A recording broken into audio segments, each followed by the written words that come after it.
नरेंद्र मोदी जी किस मजबूरी में दलितों के पैर धोए? आखिर क्या मजबूरी थी नरेंद्र मोदी को दलितों के पैर धोने का? अगर उन्होंने पैर नहीं धोते तो उनके साथ क्या होता? इसका जवाब जानना चाहते हैं तो वीडियो को पूरा देखें। अगर आप लोग बाबा साहब को दिल से प्यार करते हैं तो कमेंट में जय भीम जरूर लिखें और मेरे इस चैनल को सब्सक्राइब कर दे ताकि ऐसी और भी वीडियो का नोटिफिकेशन मिल जाएगा। चलिए शुरू करते हैं। नरेंद्र मोदी ने किस मजबूरी में दलितों के पैर धोए? आरएसएस एक ऐसी समाज व्यवस्था चाहता है जिसमें जाति भेद कायम रहे, लेकिन सभी जातियां समरसता के साथ रहें। इसी के तहत नरेंद्र मोदी दलितों के पांव धोए हैं। इससे जातियां कमजोर नहीं होंगी। कुंभ में अनेक राजनीतिक दलों के नेता अक्सर स्नान करने जाते रहे हैं। उसी कड़ी में प्रधानमंत्री नरेंद्र मोदी द्वारा स्नान किया गया, लेकिन यह इसलिए विशेष रहा क्योंकि उन्होंने वहां 5 सफाई कर्मियों के पैर धोए और उनके पैर तौलिए से पोंछा भी। इस प्रोग्राम की जानकारी पहले से नहीं थी। जिन 5 लोगों के उन्होंने पैर धोए उनमें से 3 पुरुष और 2 महिलाएं हैं।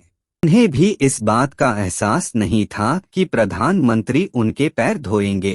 इस तरह उनको भी बहुत सुखद आश्चर्य हुआ।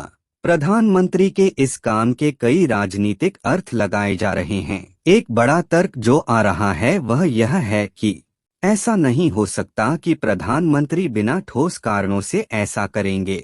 राजनीतिक रूप से यह कदम इसलिए उठाया गया है कि ताकि वे दिखा सके कि वे दलितों की बहुत इज्जत करते हैं। राजनीतिक गलियारों में यह कयास लगाए रहे हैं कि उन्होंने दलितों का वोट लेने के लिए ऐसा किया है। इसमें कोई आश्चर्य भी नहीं है। सबसे बड़ा प्रश्न यह है कि क्या पैर छूने से दलित बीजेपी के पक्ष में वोट करेंगे?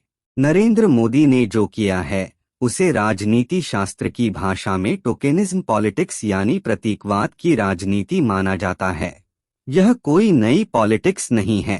दलितों के घर खाना खाना भी इसी रणनीति का हिस्सा है। भाजपा के कई नेता प्रचार के लिए दलितों के घर खाना खा चुके हैं। आरएसएस इसके लिए पूरा अभियान चला चुका है। ऐसा करने वालों का मानना है कि इससे अछूतपन दूर होता है और दलित समाज हिंदू समाज से जुड़ता है। आरएसएस एक ऐसी समाज व्यवस्था चाहता है जिसमें जाति भेद कायम रहे, लेकिन सभी जातियां मिलजुल कर रहें। यही समरसता है। आरएसएस का मानना है कि दलितों के साथ बैठने, खाना खाने जैसे प्रोग्राम से हिंदू समाज में समरसता आएगी। इसी के तहत नरेंद्र मोदी ने दलितों के पांव धोए हैं। लेकिन ये समझना जरूरी है कि समरसता से जातियां कमजोर नहीं होंगी, क्योंकि यह जाति उन्मूलन का कार्यक्रम नहीं है। ये जातियों के बीच टकराव को टालकर जातियों को मजबूत करने का कार्यक्रम है। वैसे यह टोकेनिज्म केवल भाजपा नेताओं ने ही नहीं किया, बल्कि दलितों के घर खाना खाने का काम कांग्रेस नेता राहुल गांधी ने भी किया है। खाना पीना तो होता रहता है, लेकिन प्रधानमंत्री नरेंद्र मोदी द्वारा पैर धोना अपने में एक नई घटना है। यहाँ प्रश्न है कि इससे क्या होगा? क्या दलितों को सम्मान मिल जाएगा? कुछ साल पहले उज्जैन में कुंभ मेला के दौरान भी ऐसा ही प्रोग्राम रखा गया था, जिसमें एक घाट पर सवर्णों और दलितों को नहाना था।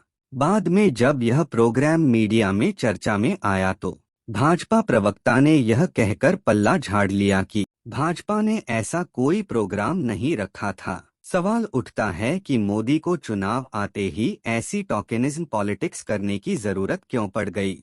बात ऐसी है कि मोदी सरकार से दलित समाज बहुत नाखुश है। यह बात उस वक्त ही पता चल गई थी जब पिछले साल अनुसूचित जाति जनजाति अत्याचार निवारण अधिनियम के मसले पर 2 अप्रैल को भारत बंद हुआ था और पूरे देश में प्रदर्शन हुए थे। अभी पिछले महीने सरकार और कोर्ट ने 13 पॉइंट रिजर्वेशन रोस्टर लागू कर दिया है, जिससे एससी, एसटी, ओबीसी के उम्मीदवारों के लिए यूनिवर्सिटी कॉलेज में फैकल्टी यानी टीचर बनने की संभावना लगभग खत्म हो गई है। इस तरह रिजर्वेशन पर लगातार हमला किया जा रहा है। रिजर्वेशन खत्म करने की बात गाहे-गाहे भाजपा नेता बोल भी देते हैं। पब्लिक सेक्टर प्राइवेट हाथों में बेचे जा रहे हैं, जिससे वहां आरक्षण खत्म हो रहा है। नौकरशाही में उच्च स्तर पर दलित न के बराबर हैं। कैबिनेट में भी दलित अपनी आबादी के अनुपात में नहीं हैं। यहाँ तक कि भाजपा अपने सहयोगी दलित नेताओं, जो उसके साथ रहे हैं, को भी नजरअंदाज कर रही है। रिपब्लिकन पार्टी ऑफ इंडिया के अध्यक्ष रामदास आठवले इसके उदाहरण हैं।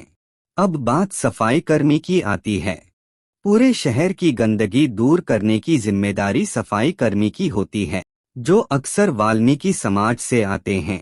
सफाई करने के लिए इनको कई बार सीवर में उतरना पड़ता है, जो कि बेहद जोखिम भरा कार्य है। जहरीली गैस से आए दिन उनमें से कई की मृत्यु हो जाती है। सफाई करने के लिए आधुनिक व्यवस्था नहीं है। जमाना इतना आगे बढ़ गया और विज्ञान ने इतना विकास कर लिया, किंतु सीवर में घुसकर सफाई करने की व्यवस्था वही सैकड़ों साल पुरानी है। उसमें कोई विकास नहीं हुआ। इस तरह से उनके मानवाधिकार का हनन प्रतिदिन हो रहा है। नरेंद्र मोदी सरकार और बाकी राज्य सरकारों की नीति उनको स्थायी नौकरी देने की नहीं है। सामाजिक सुरक्षा की गारंटी उन्हें नहीं है। जिन सफाई कर्मी की सीवर में मौत हो जाती है, उनके आश्रितों को कोई नौकरी नहीं दी जाती है और न उनके बच्चों को पढ़ाई लिखाई की व्यवस्था प्रदान की जाती है।